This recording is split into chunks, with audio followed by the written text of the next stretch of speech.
Sometimes a man thinks he's repairing a broken floor, but Nolan Whitford felt the world tilt the moment the concrete shifted beneath his boots. The cold Montana workshop groaned like something alive as a slab of stone slid back, revealing a spiral staircase cut deep into the earth, an entrance no map had ever shown. The smell rising from the darkness struck him first. Aviation fuel, cosmoline, cold machine oil scents that had no reason to exist 50 years after their time.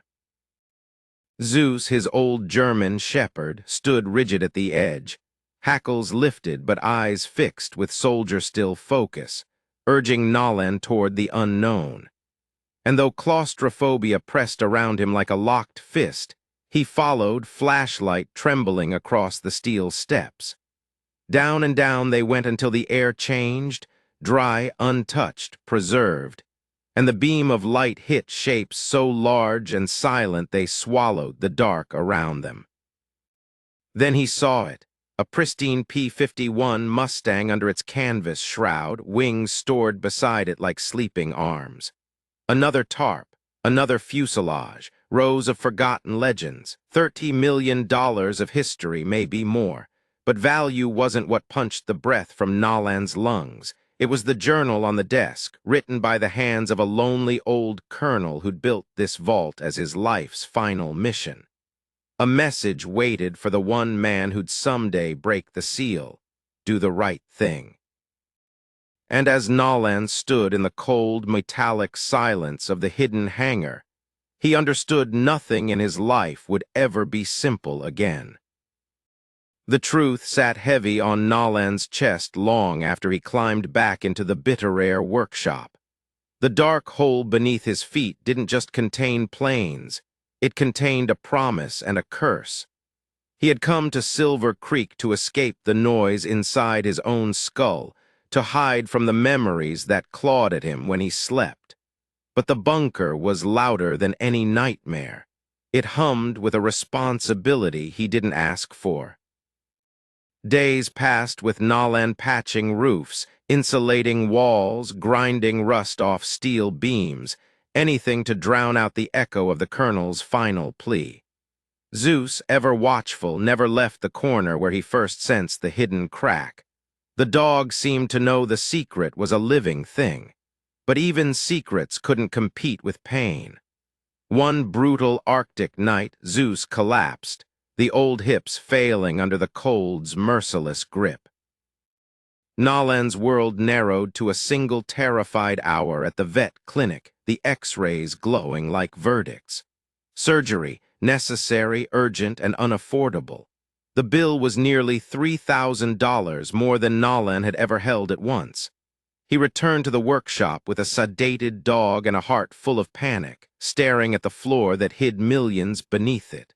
One logbook, one artifact, one black market sale could save Zeus. He descended again, guilt burning so hot it made his breath shake. He stole the logbook, a relic worth thousands, and stuffed it into his jacket like stolen oxygen. But when Zeus, limping and trembling, pressed his nose to Nolan's shaking hand, the weight of the theft broke him. A man could live with poverty, he could survive loneliness, but he couldn't look into the eyes of the one soul who trusted him completely and justify betrayal. Nolan returned the logbook to its crate, laid it exactly where it belonged, and whispered into the cold air, "I'll find another way." Finding another way meant losing everything he still owned. At dawn, after wrapping Zeus in blankets, Nolan walked into freezing wind toward the only decision he had left. His old Chevy pickup, his home, his refuge, his last shield against the world, idled outside Stan's Auto Sales.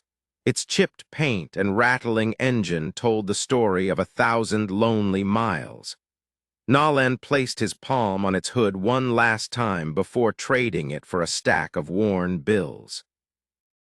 It wasn't enough at first, but desperation had a way of softening even a salesman's heart. Nolan scraped together the last of his pension cash, coins from a coffee tin, and walked out $2,800 poorer, but with a chance to save Zeus. The vet took the money, lowering the cost out of mercy, and wheeled the old dog into surgery. Nolan stepped back into the blizzard, a man stripped bare. No truck, no savings, no safety net. Just boots crunching through ice and a heart terrified of losing the only friend who'd never left him. The 5-mile walk home in the storm felt like crossing a continent. Snow stung his eyes, cold burned his lungs, but each step carried a strange weightlessness. He had made the hard choice to save a life instead of selling a legacy. And by the time he collapsed into the workshop's frozen silence, Nolan realized something unexpected. He felt clean. The guilt was gone. The Colonel's impossible collection remained untouched. Zeus would live, and for the first time in years, Nolan slept without dreaming of war. Silver Creek was small, but its rumors traveled fast, faster than wind across the frozen valley.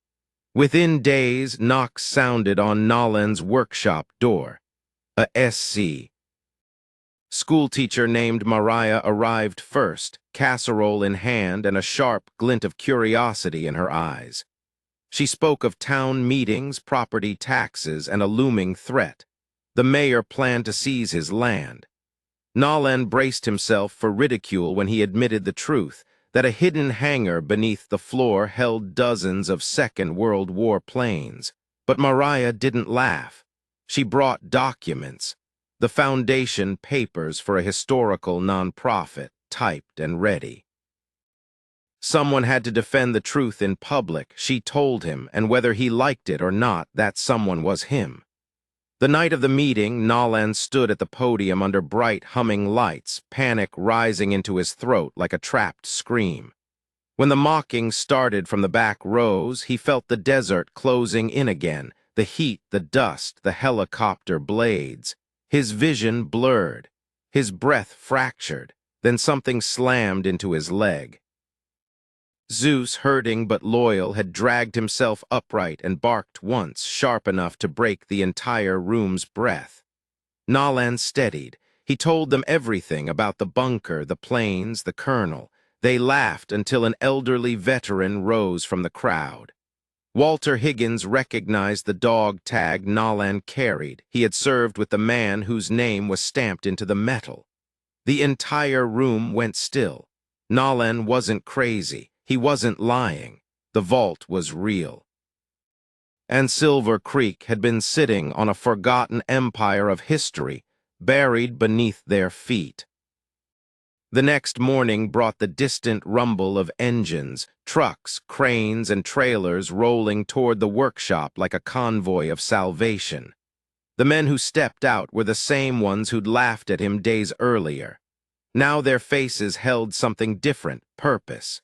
"You need help," Tom from the hardware store announced, "and we need something worth believing in." In hours, Silver Creek transformed into a town with a mission. Shovels broke hard ground. Cutting torches hissed as mechanics carved through steel welded decades ago by a lonely colonel determined to preserve history. They dug until dusk, breath fogging in the winter air, until a shovel struck metal with a ringing note that vibrated the cold earth. Beneath the gravel lay the truth, the enormous steel plate sealing the main cargo elevator. When the welds finally surrendered under blue flame and the crane lifted the door free, every person froze at the sight of the darkness below. Nolan shone his flashlight into the abyss. The beam washed over the silver flank of the Mustang, its wings resting like folded arms, waiting for sunlight after a lifetime in the dark. Gasps rose from the crowd, or replaced doubt, and in that moment the workshop ceased being an abandoned building. It became destiny. Over the following weeks, the town poured sweat, hours, and hope into restoring the hangar, not to erase its age, but to honor it. The planes were left imperfect, their patina untouched, their scars reminders of the men who had lived through them. By the time spring crept over the mountains, the Hawthorne Aviation Heritage Foundation wasn't a dream. It was alive. Opening day arrived with a crisp winter sun cutting across the valley like a blade of cold gold. Nolan, dressed in his best red and blue plaid shirt beneath his leather jacket, smoothing the fabric with hands that trembled, not from fear, but from disbelief. Zeus trotted beside him, his limp softened by surgery and slow healing, tail thumping with stubborn joy.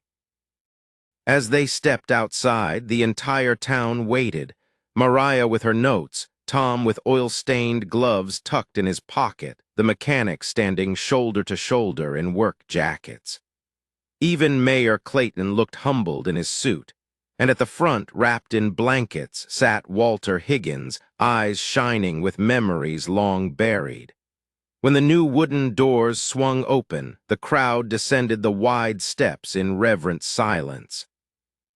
The hangar greeted them like a cathedral, planes resting in rows, plaques shining beneath lamps, the air tasting faintly of preserved time. People whispered stories their grandparents had told them. Walter rested a trembling hand on a polished wing and whispered a name that had lived only in his memory. When the mayor called Nolan forward, applause thundered through the chamber of steel and history. Nolan spoke, voice cracking but honest, revealing the truth of his temptation, his poverty, his choice. "This doesn't belong to me," he said. "It belongs to all of us and to the men who never came home." When he stepped back, the room erupted, not in noise but in pride. After the speeches, the mayor cleared his throat and stepped toward Nolan with an uncharacteristic softness in his eyes. The crowd parted. Tom approached holding something familiar, something Nolan had mourned like a lost limb, a brass key, the frayed leather fob, his truck. The town had bought it back. "A community discount," Stan said, offering a rare grin. The moment Nolan closed his fist around the key, the last wall inside him fell apart.